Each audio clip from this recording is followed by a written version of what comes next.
Thank you, everybody. Please have a seat. Have a seat. Welcome to the White House, and congratulations to Jimmie Johnson on winning his 5th straight Sprint Cup championship. Before we start, I do want to acknowledge some people who are here today. First of all, an outstanding American, somebody who's been a great friend and advisor to me, General Ray Odierno, the incoming Army Chief of Staff, is here. So please give him a big round of applause.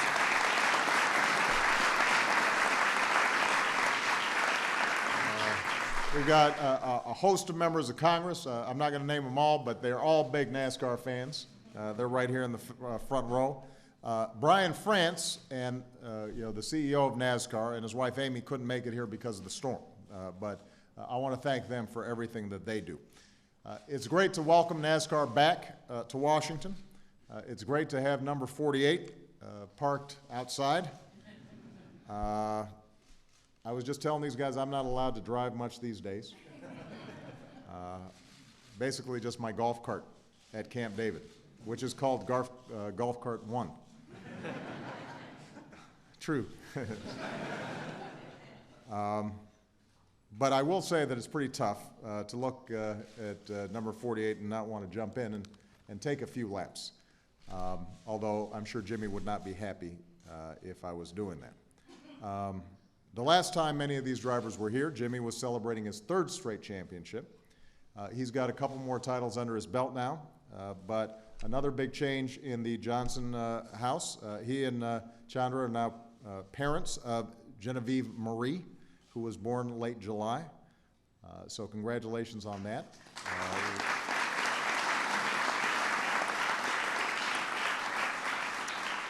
I told Jimmie, you cannot beat daughters. And I know Jimmie is pretty excited to be a dad. He whipped out like the iPhone with the pictures on it the minute I asked about it. I hear that he is in charge of taking Genevieve Marie to music class. And because of his unique work schedule, Jimmie is usually the only dad there. But that's a good sign of being a good dad. So Jimmie's got a lot to be proud of. And that's especially true when you think of what it means to win 5 championships in a row. NASCAR is a sport where anything that can go wrong will go wrong at some point during the season, similar to being president.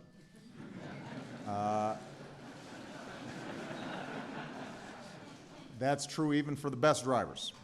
And with so much extraordinary talent that is going bumper to bumper in every race, just making the chase is hard enough, let alone winning the whole thing.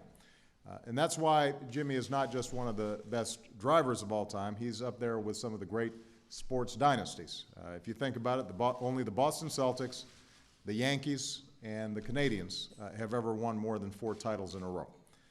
And now Jimmie's breathing down the necks of Dale Earnhardt and Richard Petty for the most NASCAR titles ever, which is not bad for the son of a machine operator and a school bus driver who still has plenty of seasons ahead of him.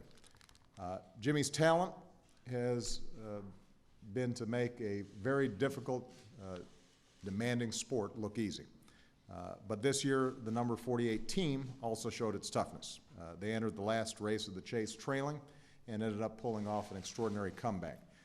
And if you ask Jimmie, he'll give credit to that team, led by owner Rick Hendrick and crew chief Chad Knaus, who couldn't be here today. We also need to give credit, though, to the other chase drivers up here who want Jimmie to know that the second he makes a mistake, they will be ready to knock him out of the victory lane.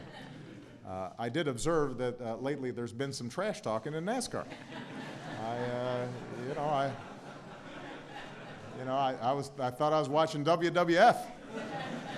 But that's good. You got to have a little feistiness, and these guys are extraordinary competitors.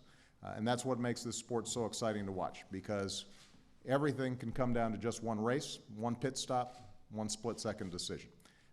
Now, what also makes NASCAR special is the difference that it makes in the lives of so many people, especially our troops and their families. And I personally thanked all these guys for what they've been doing on behalf of military families, who are obviously huge fans of NASCAR. Last month, the drivers and staff toured Walter Reed Hospital, served dinner to 400 wounded warriors and their loved ones, NASCAR has been a huge supporter of the Joining Forces program that Michelle and Dr. Joe Biden have set up to support military families. This morning, Jimmie made a special visit to the Pentagon to spend time with folks over there. And later this week, NASCAR will be honoring our military and first responders again in Richmond the night before the anniversary of 9/11. So I want to congratulate Jimmie.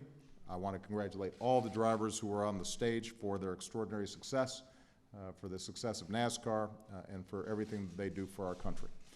Good luck heading into this year's chase, everybody. We will all be watching. So thank you very much. And I think, Jimmie, do you want to tell me what you got here?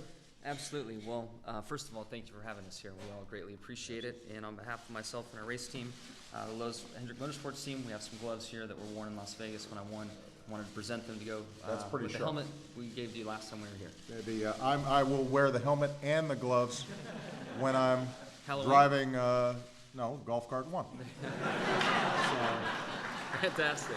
So be safe. Thank you.